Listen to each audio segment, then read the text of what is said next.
Halo, ketemu lagi di acara Rumah Rakyat. Saat ini saya sedang berada di ruang rapat paripurna 2 DPR RI. Dan ini adalah salah satu agenda yang ada di DPR RI pada Kamis 13 Desember 2018, yaitu rapat paripurna DPR RI ke-10.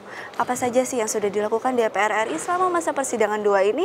Mari kita saksikan pidato penutupan masa persidangan 2 tahun 2018-2019 oleh Ketua DPR RI, yaitu Bambang Susatyo.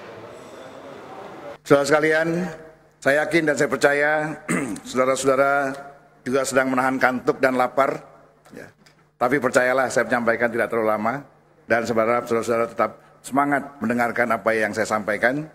Yang pertama yang perlu saya respon adalah apa yang disampaikan oleh Bu Lena tadi, Bu Lena Mariana P3. Ya. Memang sesungguhnya kita harus menaruh perhatian besar terhadap penyelesaian rancangan undang-undang penghapusan kekerasan seksual. Kenapa? Karena ibu kita semua adalah perempuan. Istri kita perempuan, dan bahkan beberapa di antara kita memiliki anak perempuan. Maka untuk itu saya selaku pimpinan mendorong terselesaikannya dengan cepat rancangan undang-undang tentang penghapusan kekerasan seksual. Kemudian juga apa yang disampaikan oleh saudara Julvan Jebelindan, saya yakin orangnya sudah tidak ada, tapi saya perlu menyampaikan terkait dengan permintaan atau keinginan hadirnya kembali Menteri BUMN dalam sidang-sidang di DPR. Mengingat permintaan penolakan Menteri BUMN hadir di DPR diputuskan di paripurna, maka untuk menghadirkannya juga harus melalui keputusan paripurna. Jadi kalau ibarat lagu, kau yang mulai, kau yang mengakhiri. Kita sebagai pimpinan akan mencoba menjembatani, terutama Komisi 6, tapi harus ada mekanisme yang kita lakukan. Karena kalau saya tidak salah ingat, persoalan penolakan lahir dari Pansus ketika itu, dan kemudian kita setuju di rapat paripurna, maka untuk menghadirkannya, kita harus mengambil di paripurna keputusannya. Kemudian terkait dengan Muzamil Yusuf dan Pak Sukamta, bahwa hari-hari ini terjadi masalah kemanusiaan ya di Cina. Sudah sepatutnya memang kita di DPR mendorong pemerintah untuk memberikan perhatian, karena PBB juga sudah menyatakan keprihatinannya atas terjadinya penindasan diskriminasi ras terhadap kelompok Muslim di Uyghur di Provinsi Xinjiang Barat. Dan kita DPR tentunya wajib memberikan perhatian dan meminta Menlu melalui Komisi 1 untuk memberikan respon atas peristiwa kemanusiaan tersebut. Saudara-saudara sekalian yang saya hormati, sebelum saya menyampaikan pidato akhir tahun, izinkan saya menyampaikan beberapa hal pencapaian kita terkait dengan terobosan kita menggelontorkan aplikasi DPR Now. Ya. Ini laporan, jadi setelah kita meluncurkan aplikasi DPR Now, sebanyak 7.670 pengaduan telah masuk ke kita, ke DPR RI, secara mudah, hanya dengan dalam genggaman rakyat sudah memberikan pengaduan-pengaduannya kepada kita. Dan kita sudah salurkan ke komisi-komisi terkait. Dari awal kita luncurkan Agustus hingga Desember hari ini sudah 7.670 laporan yang masuk. Di samping laporan-laporan yang cukup serius, ada juga laporan-laporan yang terpaksa kita kesampingkan karena laporan-laporan istri selingkuh, ya, suami selingkuh, kita singkirkan semua. Jadi tidak masuk dalam domain DPR. Termasuk juga laporan pembagian harta warisan juga masuk, tapi kita singkirkan dari laporan kita. Nah, dari terbanyak dari itu surat pengaduan yang kita terima sudah mulai masuk masa proses 26, 9 sudah ada penyelesaian, 24 selesai, 9 masuk penyelesaian, dan kita tolak 26. Yang kita tolak tadi adalah sebagian yang saya katakan di awal tadi. Terbanyak pengaduan masuk di Komisi 2, ini masalah pertanahan. Kemudian yang penting kedua, terbanyak pengaduan ke Komisi 2 3 ya. Jadi ranking pertama pengaduan terbanyak masuk domainnya adalah Komisi 2. Kemudian yang kedua adalah domain Komisi 3, pengaduan laporan terbanyak di Komisi 3, masalah-masalah keamanan, penyerobotan dan lain sebagainya. Masalah keadilan juga masuk di sini akibat tindak kekerasan maupun kriminalisasi daripada penegak hukum. Kemudian yang ketiga itu di Komisi 5, yang keempat Komisi 10, kemudian yang keenam dan seterusnya di komisi-komisi yang ada di DPR ini. Tentu kita berharap laporan-laporan ini segera ditindaklanjuti dan sebagai simbolisasi daripada laporan itu nanti kami serahkan kepada pihak kesekjenan agar diteruskan kepada komisi-komisi terkait.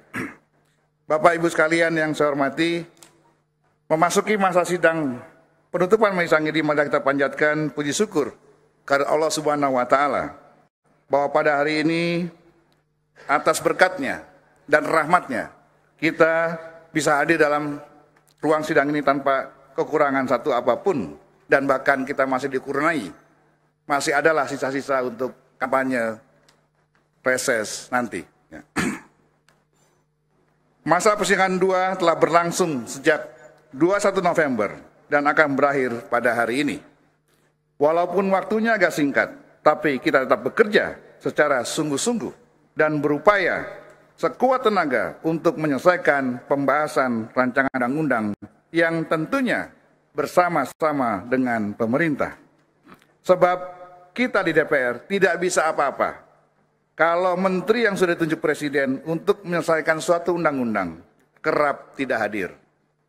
Lalu kami juga ingin memastikan APBN yang sudah kita setujui bersama itu dilaksanakan dengan tepat sasaran dan berpihak kepada rakyat, serta mengawasi kerja-kerja pemerintah secara bertanggung jawab sesuai dengan amanat konstitusi.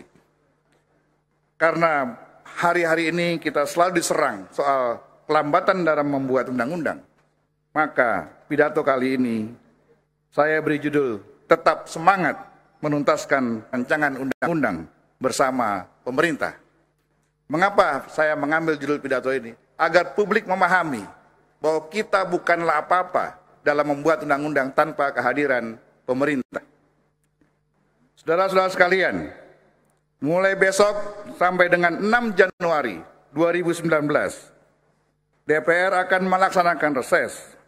Dan selama masa reses, kita akan melakukan kunjungan kerja ke daerah-daerah, bertemu dengan konstituen kita, bertatap muka dengan rakyat, guna menyelami aspirasi dan harapan-harapan mereka. Masa reses adalah momentum untuk menyegarkan kembali komitmen kita bahwa jabatan kita dan kekuasaan yang kita miliki adalah milik rakyat, berasal dari rakyat, dan ditujukan harusnya untuk kemajuan dan kesejahteraan rakyat. Penegasan komitmen ini sangat penting agar masa reses kita dapat kita maknai tidak kita maknai sebagai rutinitas belaka, melainkan kegiatan yang syarat dengan makna dan mempunyai tujuan yang mulia untuk mewujudkan kemakmuran rakyat. Karena itu saya ingin mengajak kita sekalian semua untuk meningkatkan bobot dan kualitas kegiatan reses di daerah pemilihan kita masing-masing. Sidang Dewan yang terhormat, izinkan saya atas nama pimpinan DPR menyampaikan berbagai kegiatan selama masa persidangan 2, kemudian mengenai rencana kegiatan selama masa reses, serta beberapa masalah yang dipandang perlu untuk disampaikan pada sidang yang terhormat ini. Dalam pelaksanaan fungsi legislasi selama masa persidangan 2, DPR bersama pemerintah telah menyetujui 4 rancangan undang-undang. Di antaranya, 1. Rancangan undang-undang tentang serah simpan karya cetak dan karya rekam sebagai pengganti Undang-Undang Nomor 4 Tahun 1990 yang sudah tidak lagi sesuai dengan perkembangan dan tuntutan zaman saat ini. Yang kedua, rancangan undang-undang tentang pengesahan perjanjian antara Republik Indonesia dengan Persatuan Emirat Arab mengenai ekstradisi. Yang ketiga, rancangan undang-undang tentang pengesahan nota kesepahaman antara Kementerian Pertahanan Republik Indonesia dengan Kementerian Pertahanan Kerajaan Spanyol tentang kerjasama di bidang pertahanan. Dan terakhir, rancangan undang-undang pengesahan nota kesepahaman antara pemerintah Republik Indonesia dengan pemerintah Serbia tentang kerjasama di bidang pertahanan. DPR juga telah menyetujui rancangan undang-undang usul Komisi 7 tentang minyak dan gas bumi menjadi rancangan undang-undang usul DPR yang akan dibahas lebih lanjut dengan pemerintah pada masa sidang berikutnya. Di samping itu, telah ditetapkan perpanjangan masa persidangan, masa pembahasan 11 rancangan undang-undang yang masih memerlukan pendalaman bersama pemerintah sebagaimana yang dibacakan tadi. Saya berharap kepada Komisi dan Pansus yang menangani ke-11 rancangan undang-undang tersebut untuk bekerja keras supaya pada masa sidang ketiga nanti semuanya dapat kita rampungkan. Sesuai dengan Undang-Undang Dasar Negara Republik Indonesia tahun 1945, bahwa undang-undang dibahas dan disetujui bersama antara DPR dan pemerintah. Kecepatan dan kelancaran pembahasan rancangan undang-undang juga sangat tergantung tidak saja pada kesungguhan DPR, tapi juga kesungguhan pemerintah. Beberapa rancangan undang-undang proses pembahasannya berlarut-larut. Itu karena dua belah pihak pasti ada yang tidak bersungguh-sungguh. Hal tersebut antara lain disebabkan, pertama, belum adanya koordinasi antara kementerian atau lembaga, seperti dalam pembahasan rancangan undang-undang tentang kewirausahaan nasional. Jadi RUU tentang kewirausahaan nasional ini mandek karena ada masalah koordinasi yang belum berjalan di antara kementerian dan lembaga pemerintah itu sendiri. Yang kedua, beberapa rancangan undang-undang masih ada dari pihak pemerintah yang hingga hari ini belum menyerahkan daftar inventaris masalah atau DIM RUU, kendati sudah diperpanjang dari 5 kali masa persidangan, seperti rancangan undang-undang tentang wawasan Nusantara yang sudah diperpanjang 13 kali masa persidangan. Yang ketiga, kerap kali para menteri yang sudah ditunjuk oleh Presiden sebagai wakil pemerintah untuk melakukan pembahasan suatu rancangan undang-undang mengirim pejabat yang tidak berwenang mengambil keputusan dalam pembahasan rancangan undang-undang sehingga macet di jalan. Misalnya pada rancangan undang-undang tentang kewirausahaan nasional dan rancangan undang-undang tentang pertembakauan. Bahkan kerap kali tidak hadir seperti dalam pembahasan rancangan undang-undang larangan minuman beralkohol. Semua terdata dalam dokumen yang ada di Kesekjenan. Dewan mengharapkan para menteri yang telah ditunjuk harus lebih serius untuk segera membahas bersama DPR. Kami berharap para menteri yang sudah ditunjuk oleh pemerintah atau oleh Presiden untuk membahas bersama kami lebih serius untuk menyelesaikan undang-undang secara bersama-sama, agar undang-undang yang sudah kita sepakati dapat segera disahkan sebagai solusi untuk mengatasi berbagai masalah rakyat. Sidang Dewan yang terhormat, dengan pengesahan Undang-Undang Nomor 12 Tahun 2018 tentang Anggaran Pendapatan dan Belanja Negara Tahun Anggaran 2019, DPR meminta pemerintah untuk menjalankan program secara transparan dan akuntabel serta tepat sasaran. Setiap rupiah yang kita tetapkan dalam APBN harus dapat dipertanggungjawabkan dan ditujukan untuk sebesar-besarnya kemakmuran seluruh rakyat Indonesia. Seluruh jajaran pemerintah, mulai dari pusat, daerah, dan desa, hendaknya benar-benar dapat menggunakan anggaran tersebut sesuai dengan kaidah-kaidah good governance dan bermuara pada kemajuan dan kemakmuran rakyat. Sesuai dengan fungsinya, DPR akan mengawasi pelaksanaan penggunaan APBN agar mempunyai korelasi bagi peningkatan kesejahteraan rakyat.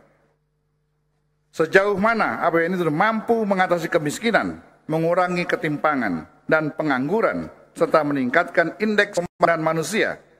Dan sudah saatnya keempat tolok ukur tersebut menjadi substansi pengawasan Dewan terhadap pelaksanaan APBN yang dijalankan oleh pemerintah.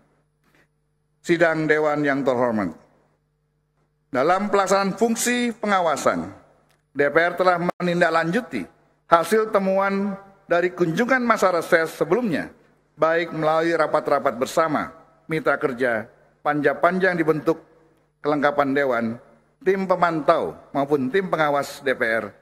Pimpinan DPR mengingatkan kita semua agar seluruh panja dan tim yang dibentuk oleh DPR segera dapat menyelesaikan tugasnya, karena tahun depan adalah tahun terakhir masa jabatan kita. Mengenai penanganan bencana di NTB dan Sulawesi Tengah, tim pengawas DPR RI telah mengadakan rapat serta mengambil langkah guna memastikan agar rehabilitasi dan rekonstruksi pasca bencana dapat segera diselesaikan. Kita tidak ingin mendengar lagi ada keluhan masyarakat bahwa penanganannya lamban, tidak sesuai harapan, dan lain-lain sebagainya. Kita harus mempunyai empati kalau masyarakat yang terkena musibah terlalu lama dalam pengungsian akan memperburuk kondisi psikologis dan lingkungan sosial mereka. Sekali lagi, saya minta tim pengawas DPR harus dapat memastikan kecepatan, ketepatan, dan keadilan penanganan rehabilitasi dan rekonstruksi bagi masyarakat di kedua daerah tersebut. Saudara-saudara yang saya hormati, di samping itu tim pengawas TKI sudah melakukan pengawasan yang meliputi penempatan dan pelindungan pekerja migran Indonesia atau PPMI pada masa sebelum, selama, dan setelah bekerja di luar negeri. Tim pengawas TKI menemukan beberapa persoalan terkait dengan penempatan maupun perlindungan pekerja migran Indonesia dan memberikan rekomendasi sebagai berikut. Yang pertama, mendorong pemerintah untuk segera membentuk peraturan pelaksanaan dari Undang-Undang PPMI atau Perlindungan Pekerja Migran Indonesia. Yang kedua, mendorong koordinasi antar instansi, baik di tingkat pusat maupun daerah, dalam membangun layanan terpadu satu atap dan merevitalisasi sistem pelatihan tenaga kerja, serta mengoptimalkan fungsi BLK. Yang ketiga, meningkatkan sosialisasi dan jumlah kepesertaan PMI dalam BPJS, serta merumuskan kerjasama atau sharing manfaat dengan lembaga asuransi di negara tujuan penempatan. Yang keempat, memperkuat posisi diplomatik perwakilan negara Indonesia di negara penempatan dengan menempatkan atas ketenagakerjaan, menambah SDM, serta sistem informasi atau database PMI yang terintegrasi secara nasional.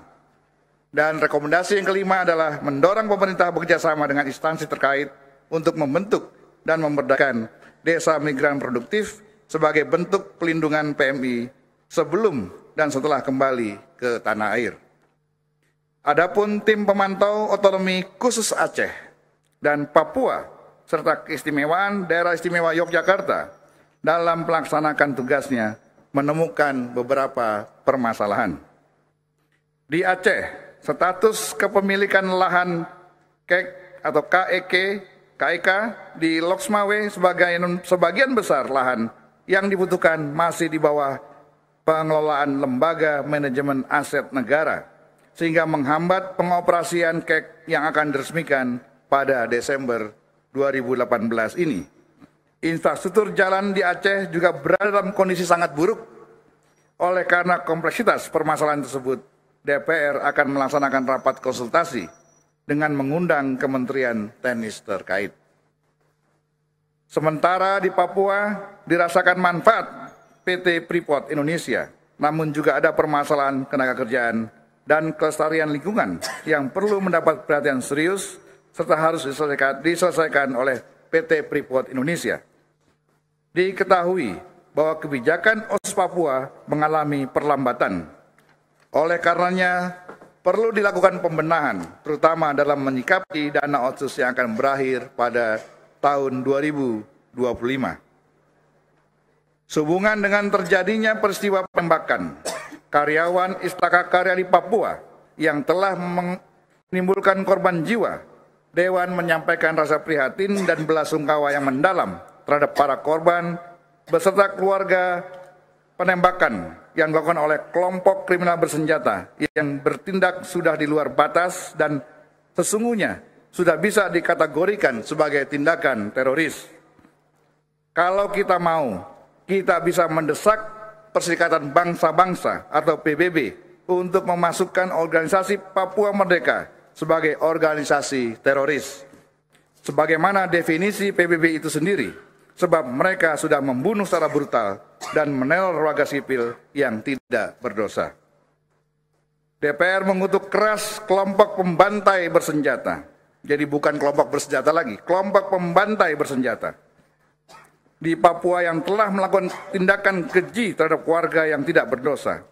DPR berharap pemerintah dapat mengambil tindakan tegas dan keras terhadap pelaku dan memulihkan kondisi keamanan di Papua.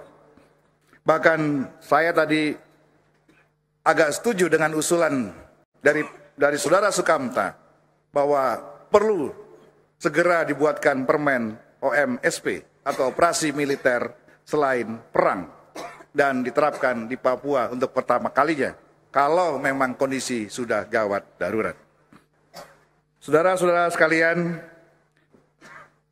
laporan dari Daerah Istimewa Yogyakarta, implementasi dari Undang-Undang Nomor 13 Tahun 2012 tentang Keistimewaan Yogyakarta telah ditindaklanjuti dengan berbagai peraturan pelaksanaan berupa Perdasis Daerah Istimewa Yogyakarta. Namun demikian, pelaksanaan keistimewaan DIY masih terjadi gap pemikiran antara lingkungan pemerintahan dengan elemen masyarakat, utamanya berkaitan dengan dana istimewa yang melihat adanya penggunaan belum berdampak pada kesejahteraan dan kemiskinan yang terjadi di masyarakat. Sidang Dewan yang terhormat, perlu kami sampaikan pula bahwa pada masa persidangan ini DPR telah melakukan uji kelayakan dan kepatutan terhadap 14 calon pimpinan Lembaga Perlindungan Saksi dan Korban periode 2018-2023 yang menghasilkan 7 calon pimpinan terpilih sebagaimana tadi telah diperkenalkan kepada kita semua. DPR juga telah memberikan pertimbangan terhadap 2 calon duta besar luar biasa dan berkuasa penuh negara sahabat untuk Republik Indonesia, yaitu dari Republik Kolombia dan dari Republik Suriname. Dalam rangka pelaksanaan fungsi diplomasi parlemen, DPR telah berpartisipasi dalam sejumlah sidang konferensi organisasi parlemen regional dan internasional. Di antaranya, sidang kedua Badan Musyawarah Majelis Parlemen Asia atau APA, dan sidang pleno ke-11 Majelis Parlemen Asia di Turki tanggal 28 November hingga 3 Desember yang lalu, dan kunjungan kerja kerjasama ekonomi regional di dalam negeri dalam rangka menindaklanjuti resolusi-resolusi AIPA di Batam tanggal 11 hingga 13 Desember 2018. Di samping itu DPR juga menerima undangan dari beberapa negara sahabat, yaitu Ketua Parlemen Kamboja untuk menghadiri 27 tahun Annual Meeting of the Asia Pacific Parliamentary Forum yang akan dilaksanakan tanggal 14 hingga 17 Januari 2019 mendatang.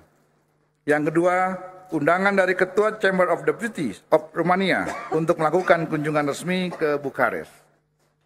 Sidang Dewan yang terhormat, sebelum mengakhiri pidato penutupan masa persidangan kedua tahun 2018-2019 ini, saya ingin mengajak kita semua untuk menjaga suasana teduh dan damai di tengah-tengah masyarakat menjelang pesta demokrasi atau pemilu pada 17 April 2019 mendatang. Mari kita buatlah pernyataan yang menyejukkan serta memperkuat rasa kebersamaan kita sebagai bangsa. Mari kita hindari pernyataan-pernyataan yang bernuansa permusuhan, saling menyerang, apalagi yang mengarah pada fitnah dan adu domba. Kita harus senantiasa ingat akan ajaran agama bahwa perbedaan itu adalah sebuah rahmat. Konsultasi Pileg dan Pilpres adalah agenda politik kebangsaan yang sangat penting, tetapi di atas semuanya itu persatuan jauh lebih penting dan harus kita jaga bersama-sama. Kebinekaan harus dipelihara, serta keselamatan dan keutuhan NKRI berdasarkan Pancasila adalah di atas segala-galanya. Akhirnya, atas nama pimpinan DPR, saya menyampaikan kepada seluruh rakyat Indonesia, mulai besok DPR RI memasuki masa reses, masa persidangan yang kedua, tahun sidang 2018-2019 sampai dengan 6 Januari 2019. Selamat menunaikan reses, selamat Natal bagi anggota yang merayakan, dan selamat Tahun Baru 2019 bagi kita semua. Semoga tahun depan kita semua diberikan kesehatan dan kekuatan untuk melanjutkan tugas-tugas kedewanan, sehingga kinerja kita bisa terus meningkat dan kita terpilih kembali menjadi anggota Dewan berikutnya. Amin. Sebelum saya akhiri, perkenalkan atau izinkan saya menyampaikan beberapa bait pantun. Pergi kenduri mendapat berkat, membaca salawat dapat syafaat.